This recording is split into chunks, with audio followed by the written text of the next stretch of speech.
नमस्कार, टेस्टी फूडमध्ये तुमचे खूप खूप खूप स्वागत आहे. चला तर आज आपण उपम्याची एकदम टेस्टी अशी रेसिपी पाहणार आहोत. चला तर लगेचच रेसिपीला सुरुवात करूयात.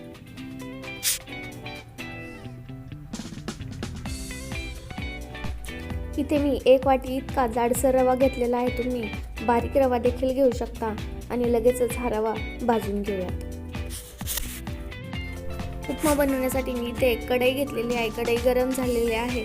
लगेचच यामध्ये अर्धा चमचा इतकं तेल घालून घेऊया आणि वाटीतील संपूर्ण रवा कढईमध्ये टाकून घेऊ आणि खरपूस रंग येऊपर्यंत भाजून घेऊ.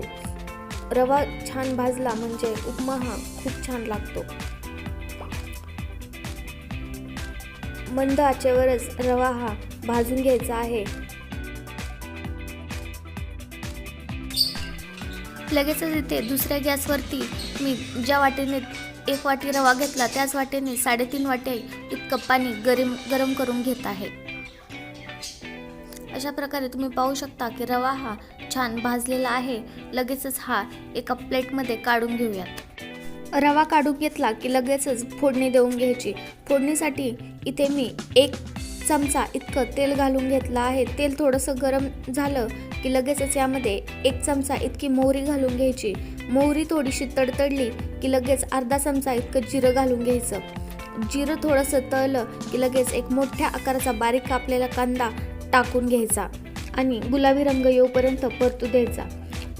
हे सर्व छान मिक्स करून घेऊया आणि लगेचच यामध्ये कापलेल्या हिरव्या मिरच्या टाकून घेऊयात.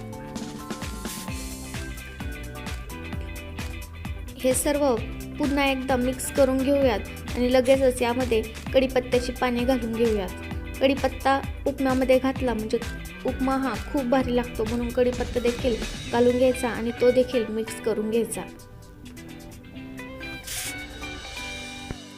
हिरव्या मिरच्या आणि कढीपत्ता परतलेला आहे आणि कांदा देखील गुलाबी रंगावर परतलेला आहे. लगेचच यामध्ये बारीक चिरलेला एक मीडियम आकाराचा टोमॅटो टाकून घ्यायचा आणि हे सर्व छान मिक्स करून घेऊयात. टोमॅटो हा खूप शिजवायचा नाही, नाहीतर तो उपम्यामध्ये कलर सोडतो, लाल कलर सोडतो. लगेचच यामध्ये शेंगदाणे घालून घ्यायचे आणि ते देखील छान मिक्स करून घ्यायचे.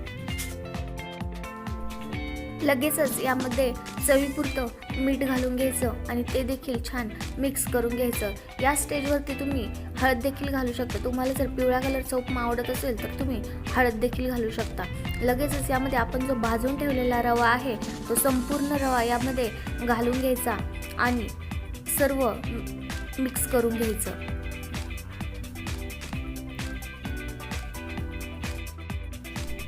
रवा हा छान मिक्स झालेला आहे.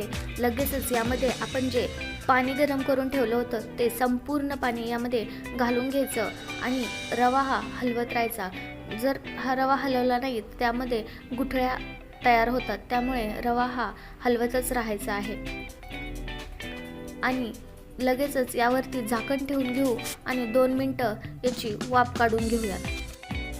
2 मिनिटांनंतर लगेचच झाकण काढून घेऊया आणि तुम्ही पाहू शकता की रवा हा एकदम छान असा शिजलेला आहे. लगेचच यामध्ये अर्ध लिंबू पिळून घ्यायचं.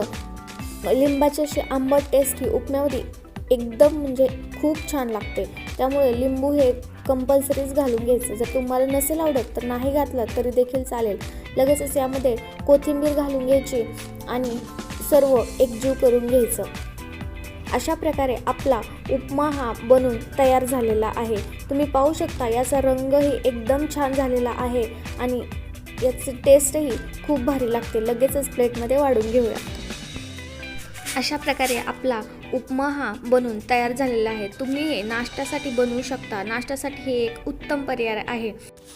यावरती थोडीशी शेव घालायची किंवा थोडंसं फरसाण घालायचं, यामुळे उपमा हा खूप छान लागतो. किंवा यावरती तुम्ही किसलेलं खोबरं देखील घालू शकता आणि वाफाळलेल्या चहासोबत हा सर्व करायचा. एकदम म्हणजे एकदम भारी लागतो. अशा प्रकारे तुम्ही एकदा उपमा नक्की ट्राय करून पहा, तुम्हाला देखील नक्कीच आवडेल. आणि जर व्हिडिओ आवडला असेल तर चॅनलला सबस्क्राईब करा. थँक्यू.